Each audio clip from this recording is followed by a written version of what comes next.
Yes, there is a David Headley who is still with the Americans. And yes, there will always be, people like yourselves have pointed out that Headley was probably a triple agent.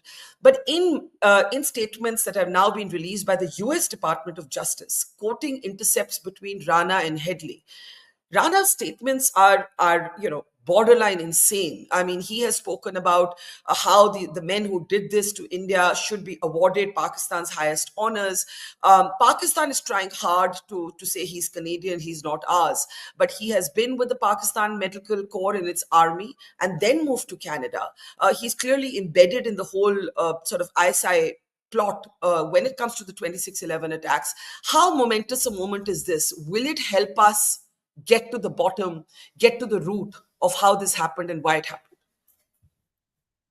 Yeah, it's a big moment. We've got back one of the villains of 26/11, if we want to put it like that. But how it will help us in fighting terror in the future, I'm not so very sure about. In everything there's a deal somewhere. As I believe, maybe in my business, we look at it like that.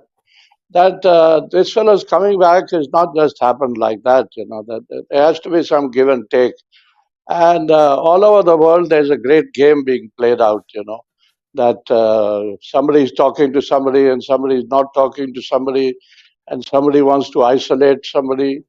So these quotes of Rana to what is it called, David Headley, I would take with a pinch of salt, because why haven't we got Headley in that case? I think the kingpin in this whole thing is Headley. He was the guy who was coming, going all over the place. He was meeting the Pakis, he was meeting the Americans.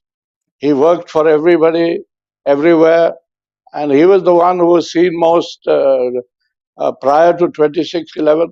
Why have the Americans not handed him over to us? And why did 26/11 happen? Surely the Americans knew about it before it happened. But, there was a warning in September that something would happen, something very similar to what ultimately happened. But when it was happening, nobody warned us. And there was, you remember, Barkha, you were there in Bombay, that, at that point of time in September of that year, there was a lot of security which was put up all over the Taj, the Oberoi, and here and there. But as normally happens, nothing happens for a month, 2 months, 3 months, then it's called off. And that's exactly what happened. But the Americans never then told us that this is going to happen now. And that's exactly what David Hadley should have told us. So it's it's a good thing. He's come back. Yeah, hang on. You're saying two things. One, of course, you're saying Americans haven't handed over Headley. Why haven't they handed over? I agree. But you're actually saying the Americans knew that India was going to come under the terror attack that it came under. You're saying the Americans knew 26/11 was coming. Yeah, of course they knew. If Hadley was working for them, they have to know. How could they not know? Just as the ISI knew, so also the CIA knew. He, as I said earlier also, he was a triple agent. And why are they not handing him over now? Precisely for that reason. But, there is this theory that David Headley worked for the DEA. He was an informant for the DEA, but later he switched sides. You're saying that Headley was actively working for the CIA at the time of the 26/11 attacks? I'm sure he was. He was working for everybody. That's why I said he was a triple agent. Well, everybody means, he was first working for the American Drug Enforcement Agency. Then he was working for the ISI, and then he went back to the CIA. And why is it? Exactly, my question is the same, that if Rana could be extradited, why not, the plea that the Americans are taking is that he's an American national. The same as the Pakis are saying. He's not a Pakistani, he's a Canadian national. So if you believe one, you've got to believe the other. That's what I'm trying to say.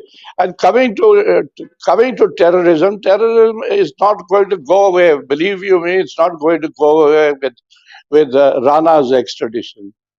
I think we need to look more deeply into this. But aren't you being very cynical? This is a big moment. It's not the No, no, king. I'm not being cynical. I The said it's a kingpin big was moment. David Headley. Yeah.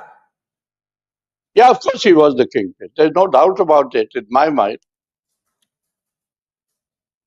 Okay, let's open this up. Before I come to Divya, I think we'll have a more human dimension. Mr. Azad, what is your perspective? I take Mr. Dulat's point that the mystery of David Headley has probably will never be uncovered. He probably, not probably, he did officially work with the DEA at one point. He then moves to becoming an asset of the Lashkar-e-Taiba. A.S. Dulat has argued that he was a triple agent, that he goes back to the CIA. But why would the Americans want to actually, why would the Americans know that a terror attack is coming, but not share that intelligence with the Indians? I mean, what sense does it make? It makes a lot of sense. I think I agree with Mr. Dulat that, and he described it pretty well. It's a good moment in the sense that we've got an accused. I won't say he's the linchpin. Yes, he was one of the guys who was associated with the plotter, the fellow who was assisting the conspiracy. That is the other gentleman, David Headley. But one of the very important things that we must notice is this has happened 17 years later. 17 years. And surprising, the US courts have absolved him of the charges that he had any complicity in the attack, no direct involvement. Now, David Headley was certainly not only a DE agent, he was custodian of a lot of serious information about the US government. So the US government wants to protect him now. They would have, there are certainly very good reasons they had for not informing us about the intelligence they have.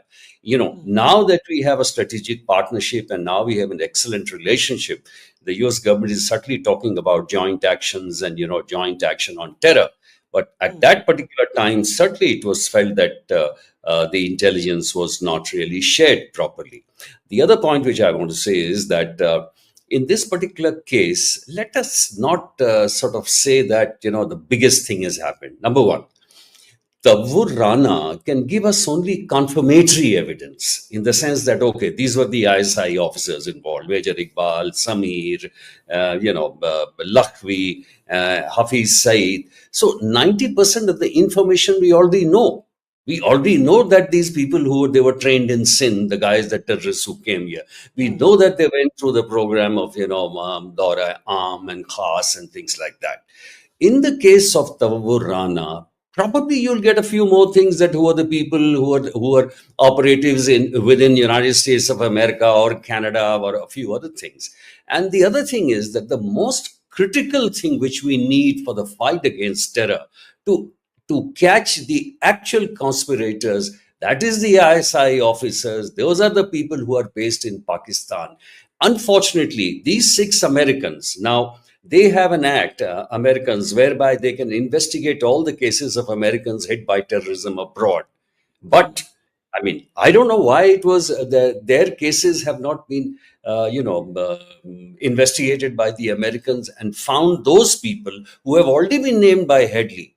Why have they not been repatriated at least to America for the trial? So these are things which I think Mr. Dulat has very rightly mentioned, that we cannot answer these questions. Because but if Rana stands up in an Indian court, as he might, and says so and so officer of the ISI was involved in this, right? And he says it in an Indian court, there is a different import to it than India presenting that dossier to Pakistan, multiple dossiers in Pakistan doing nothing about it. No, but Mr. Headley, the great Mr. Headley, whose schooling is heels in a very comfortable prison, mind you, in the United States of America, has already said this. He admitted the involvement. He admitted the complicity of the LAT. He has named the handlers also. Mr. Tahawwur Rana, at best, will be giving confirmatory evidence. First of all, he'll try and hide his direct involvement and say that I don't know anything. But, it's very impossible to believe that this fellow didn't know anything. He was a childhood friend. He has come, suddenly he disappeared after being a doctor in Canada, and he doesn't know anything of the plot. And the statement which he has made, which Department of Justice has released now, sort of completely proves his complicity. And that's why I'm saying it's amazing how the US courts absolved him of his direct involvement. So there you are. Yeah, let me bring in Rizwan Merchant, and then I want to really hear from Divya on what she's feeling as a victim of 2611 today. Mr. Merchant, the statement being referred to by Mr. Azad is a very important one. The U.S. Department of Justice is now talking about the gravity of the allegations, the fact that intercepts between Headley and Rana spoke about, how India deserved what was coming in the form of this terror attack, how the terrorists who did this should get the highest gallantry award in Pakistan, and so on. I think we have that statement somewhere. If we can please bring it up on our screens. But in the meantime, questions are being asked about why didn't the courts act then? And in fact, an old tweet of Prime Minister Modi is going viral because he's the one who had questioned, how did this happen? Here it is. US declaring Tahawwur Rana innocent in the Mumbai attack has disgraced the sovereignty of India, and it is a major foreign policy setback. This is a very old tweet of the Prime Minister when he was not then Prime Minister. My question is, for an Indian court, and for the lawyer that will be given to Rana, just as it was given all the way up to the Supreme Court for Ajmal Kasab, what is the legal process? What are the courts going to be looking at? Barkha, you see, there are a couple of things which require immediate attention. Number one, certainly agree with what's discussed by Dulat sir as well as Mr. Azad with regard to Headley. The thing is, first understand what is the position of Headley, what was the position of Headley at that time, and what is the position of Headley today. To the best of my knowledge, I understand that Headley was subjected to recording of evidence by the then Special Public Prosecutor in the Tara Special Court on VC. His statement was recorded, and I believe, subject to correction, that he was granted pardon. Let's first understand the scope of the Code of Criminal Procedure. Granted pardon by whom? Granted pardon by the court. For what? Because there was direct evidence. Please understand, there was direct evidence as regards David Headley, against David Headley, in the charge sheet which was filed in the court, on the basis of which cognizance was taken. That is the reason why he was required to join the trial and his evidence was required to be recorded. Now, the statement which he has given in the court itself shows the commission of an offense by Headley himself. He has himself admitted certain acts of omission and commission by him, which independently amount to commission of a terrorist offense. Why was it that he was not made an accused? If he has been granted pardon, this entire exercise of perpetually granting him pardon is an absolutely futile and illegal exercise, because pardon can be granted only to a person who has been brought before the court as an accused. So the question first is, was Headley before the court on VC before the special court as an accused? In what capacity was he being subjected to questioning? Was he a witness or was he an accused? If he was a witness and he was admitted to commission of offense, then at section 319, the concerned special court should have included him as an accused and put him to charge. If he was not a witness and he was allowed to go and he's cooling his heels in the US prison, that means he was granted an olive branch to go. Well, we lost Mr. Merchant as he was making a very important point. If anyone wants to just step in and complete that point, Yasho, if you do, and then I'll come to Divya. Yasho? I think I lost the thread of his argument. Yeah, I was confused. About his suggestion that David Headley. Yeah, there you are. We're all a bit confused. Can you hear me? Yeah, but we're all a bit confused. You are saying Mr. Headley, well, not Mr. Headley, David Headley, the key terrorist behind it. Barkha, can you hear me? Yes, can you hear me? Can you hear me? Has got direct connection in relation to commission of an offense in relation to conspiracy.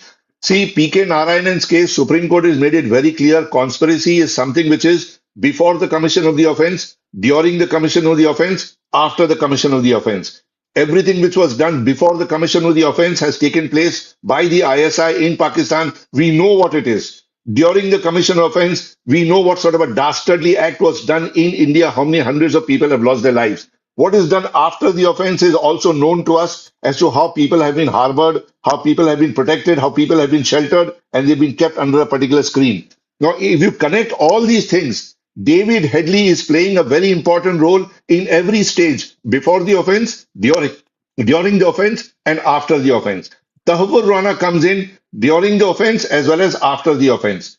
If he is supposed to be charged with conspiracy, it's an absolute must that David Headley should be here first. Otherwise, Tahawwur Rana will take advantage of the absence of David Headley during the trial. His lawyers will come up and say I see. he is a witness. If he was a witness, if he has admitted to commission of an offense, why was he not added under 319 by the trial court and made an accused? If he is accused, if he has been granted pardon, where is his name in the charge sheet as an accused? Only an accused can be granted pardon. Nobody else can be granted pardon. But Headley is in jail. Headley is not a Headley free man. is, he may be in jail, but we want him in our custody, in the custody of the court, the concerned court. See, there are laws which says that physical presence of the person is not necessary in court for being labeled as a person in custody. Even if he is outside the court, he can be in custody. Whether at all there is any order which has been passed by the special court taking Headley into custody, to my knowledge, no. There is no order passed by any court taking him into custody, as a result of which he would become an accused and then he has been granted pardon. Under which provision has he been granted pardon? Only an accused can be granted pardon. He was not an accused. So, Mr. Merchant, I'm a bit confused about this point about the pardon, because as I understand it, please just correct me here, David Headley is locked away for life in an American prison. The Americans have not extradited Headley to us. You are saying he should be here. Rana's lawyers are Indian. Firstly, let's please acknowledge that. But Rana's lawyers... I'm sorry I'm stopping you here. David Headley was in court on VC. He was Yes, present video on VC. conference. Yes. Video conference, the special public prosecutor has put questions to him. He has replied to those questions. The evidence has been recorded by the court in special court, Tara court. It's a Yeah. part of court records. I put a question to myself. What was his position when his VC was recorded? Was he a witness or was he an accused? If he was a witness, he has to come. Right. We keep losing Rizwan Merchant. I think he's on a telephone with us, but I think he's made his operative point that we want Headley in our court. Why is he not here? He was in, he was questioned by the public prosecutor on a video conference in court, and Rana could try and take advantage of Headley's absence in Indian custody. Before I take these points back to Yashu Azad and Mr. Dulat, if I want to just come to Divya first. Divya, first, I mean, these moments must be so emotional for you. You must have waited so many years for something like this to take place. Just to give our audience context, Divya Salaskar's father was, of course, one of Mumbai's top cops, and he lost his life in the line of duty as he fought the terrorists who waged war against India. You're seeing some of those images there. So our salutes to Mr. Salaskar from all of us today, before we ask you to share what you're thinking, what you're feeling. Of course, Dulat Saab and Yasho and Rizwan Merchant are looking at this through the eyes of, spycraft and intelligence gathering and the courts. I'm sure you're looking at this as a daughter today. And it's a very different response, right? Go ahead, Divya. What are you thinking and feeling today? Uh, See, Barkha, I feel I'm very small in the grand scheme of things. But what I do understand is that getting Tahawwur Rana in India, it is somewhere like opening the Pandora's box also, because we don't know what we are going to learn out of it. Definitely, we are going to get some more answers than what we've gotten in the past. I don't want to get into the technicalities. Yes, India will assign a lawyer and there will be due process. But I think that when we are looking at all parties involved, somewhere, I don't know, maybe like I said, I'm just really small in the grand scheme of things. I understand that there had to be some help probably which these guys had, which was internal and which was from India. Are we really worried about, we know Headley's involvement, we know Hafiz Saeed, and we know Pakistan's involvement. These are the names which are already been there on paper, in the media, everywhere. But will Tahawwur Rana's, extradition and he being presented in to the NIA, will it reveal some Indian names, and will it be somebody that some people whom we have known, or these kind of things are which get to me emotionally a lot, because without internal help, I don't believe anything of this was possible. So if we come across those names, and sometimes I do think that in the span of 17 years, if I have come across that person, it's going to be a very hard-hitting, different kind of truth for me. So I do understand, and of course, as a family, as as being Vijay Salaskar's daughter, it is a matter of great pride for me that okay, I know it's a little delayed, and 17 years later we've got Tahawwur Rana, but I think it is important. It's a very significant step that has happened towards getting more answers, punishing the perpetrators of 26/11. If you ask me, that is the way I look at it. Yeah, so this is a interesting and important new dimension, and you believe, I guess, very strongly that without some internal support, this Yes, is not I possible. really And believe that. and you believe that yes, while Headley may not be in our custody, Rana could spill some very important beans. Yes, absolutely. The fear is not about what is outside. The fear is about what is inside. At least Right. that's my take on things. I mean, everybody else is very senior on the panel. They will be able to shed more light. But yes, that is one of the things. And of course, like you say, as a daughter, yes, I do feel that this is a very crucial step that has happened.